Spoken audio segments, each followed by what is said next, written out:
guys come in here, only one loss in the season so far, get your second tonight when Portland really needed the points. So what does that do for the Chicago Red Stars going forward?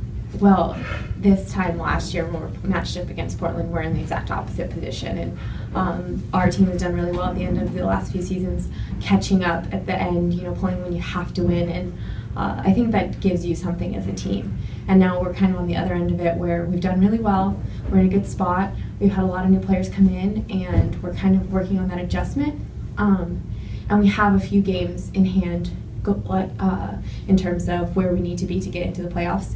But we need to kind of switch our momentum and, take 3 points when we play teams like this in this kind of environment, because that's what it takes to win in the end.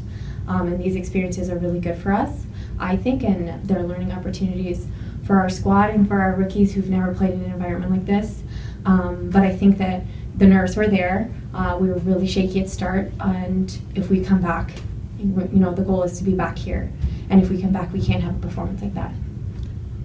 We'll talk about the difference playing in a stadium like Providence versus playing out in Lisle. It's got to be a completely different world, a smaller stadium versus in front of almost 16,000 tonight. Yeah, I think playing in Portland is the best game of the season every year.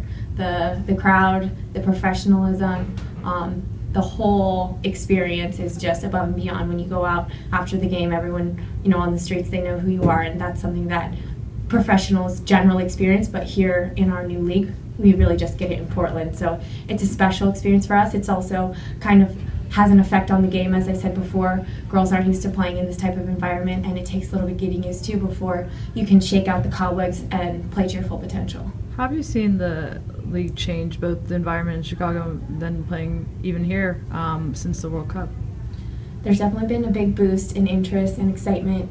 The fans have been phenomenal supporting us, and it's always great to see, your team's jersey at away venues or the national team jerseys. We feel so much support and gratitude from the country, and we try to give that back in any way we can. And then the important thing is just to keep coming out, keep supporting. We're trying to grow the game. We're trying to take this league and women's soccer in the United States to the next level. What's it like trying to integrate you and all the players back in, coming back right from the World Cup, right into a playoff race? I think it's been hard. I don't know how it's been for every team, but for our team, it's definitely taken a little while to get us reset and going. It's sort of been like we're in preseason again. The team did really well before we left, did really well when we were gone, and now we kind of hit a rough patch. And I think that's just getting used to the players, getting that chemistry, trusting each other. Those are the things that make the Chicago Red Stars strive and have success. And we've kind of lost our way a little bit with that. And we have, I think, 5 games left in the season. And I think we have to find our stride again. We have to hit maximum capacity for us to have a chance at winning the title. Last one. You mentioned that the league got a huge boost from the win in the World Cup. Looking forward to Rio next year, do you feel that a win there by the U.S. Women's National Team could really help solidify this league for the long term moving forward?